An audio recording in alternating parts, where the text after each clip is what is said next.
I am going to attempt to take this engine apart myself, and watched a couple YouTube videos, 4 different YouTube videos. All right guys, I'm super nervous. I'm about to try to start the RV after just rebuilding the engine. With our 5 kids, 2 who are autistic, we set out to experience God's creations by visiting all the national parks. Okay, so we are at a truck rest stop, like randomly. I don't even know where we are.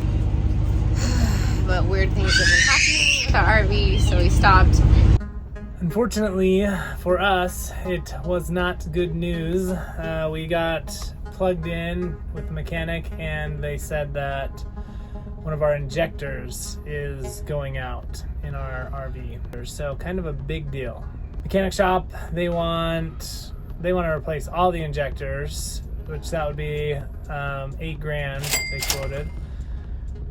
So don't really want to do that. So something that I wish I would have known earlier is that the oil is actually used to pressurize the cylinders and actually run the cylinders.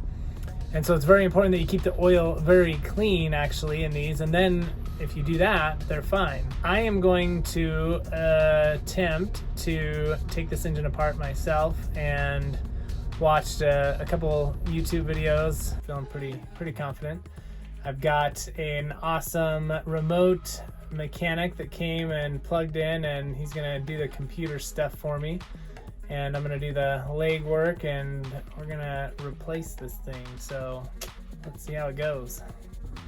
So in the morning we got this puddle here, and I have come to find it's dripping from right there.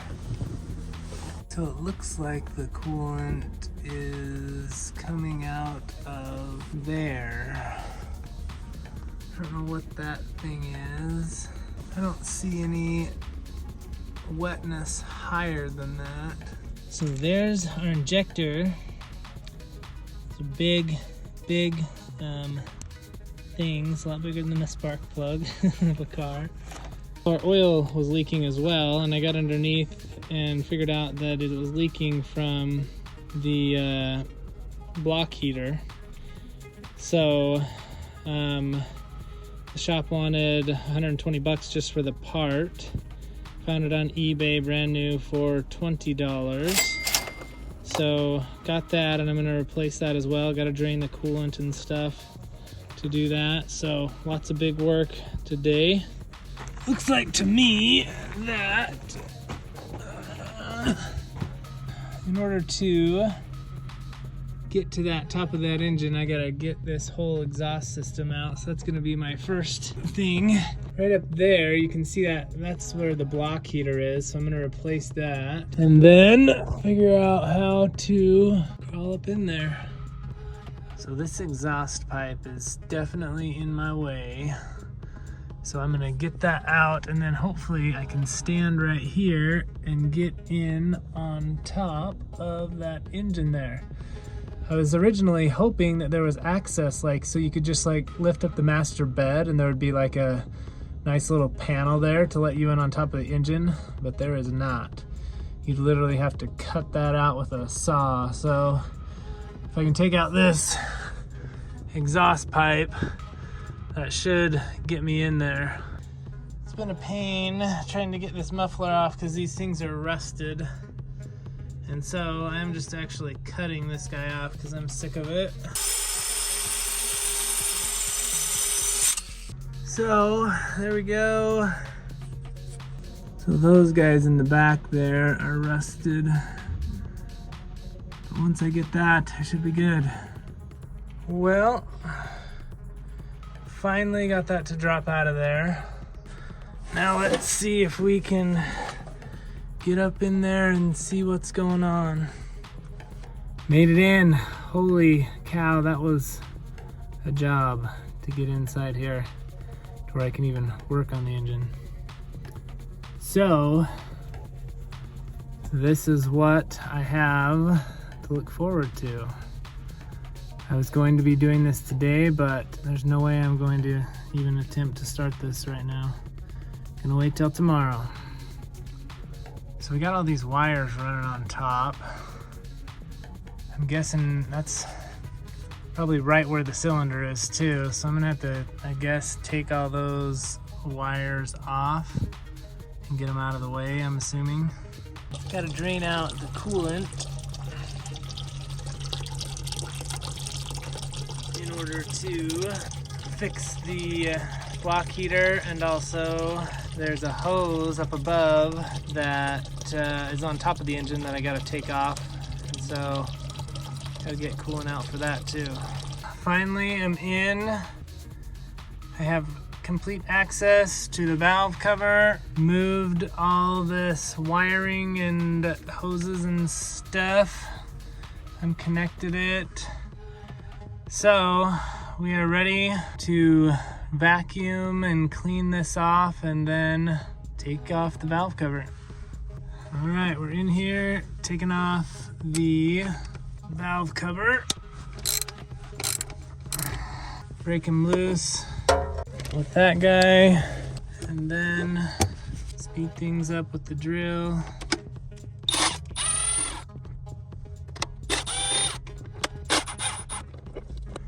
Okay, here we are inside. So here's our culprit number 2 right here from the front. So that's the guy we're gonna replace. All the videos showed taking off this second valve cover, but I don't think it's needed. And see if we can get by without doing that. So now unscrewing these 2 guys that hold in the valve. So now the trick is getting this puppy out, and that's where having this off would probably be beneficial. I used this guy to get in there and pry that up, and it actually worked really well. And so here we go.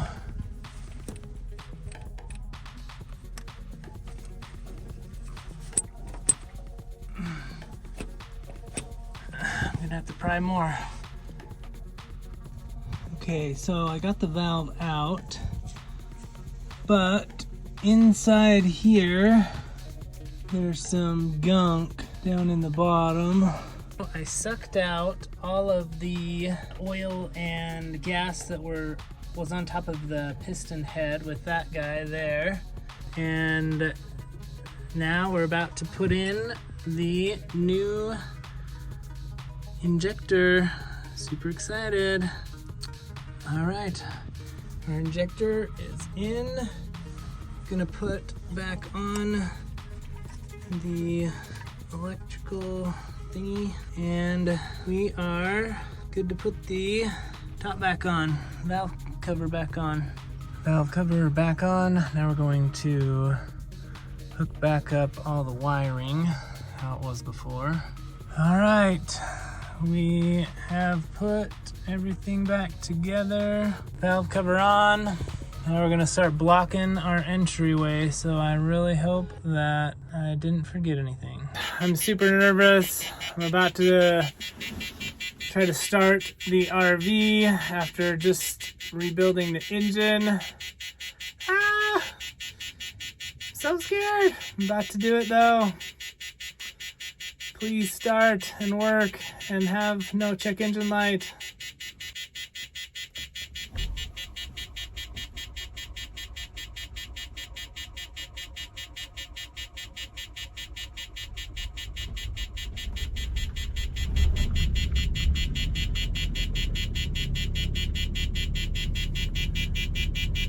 It started!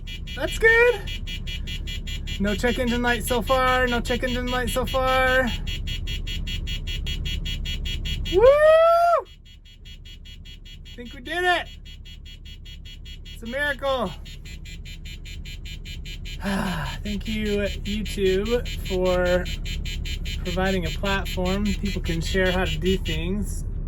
And we are on with no check engine light. Woo! That is a relief. Changing out the injector. All by myself. Look at that! Running like a champ. No leak as well on there. That's good. Thanks for watching that video. If you haven't already, make sure and subscribe to the channel. We're going to have lots of adventures going to all the national parks, as well as fixing things along the way. If you liked this video, you probably would also like this other video where I go over how to fix RV power problems. Specifically, how to get older RVs like ours to keep up with all the electronics that we have today that constantly need charging, iPhones, iPads, watches, all those types of things. So make sure and check that video out here. And let me know if you have any questions or comments. Love to answer them in the comments below. Thanks a bunch.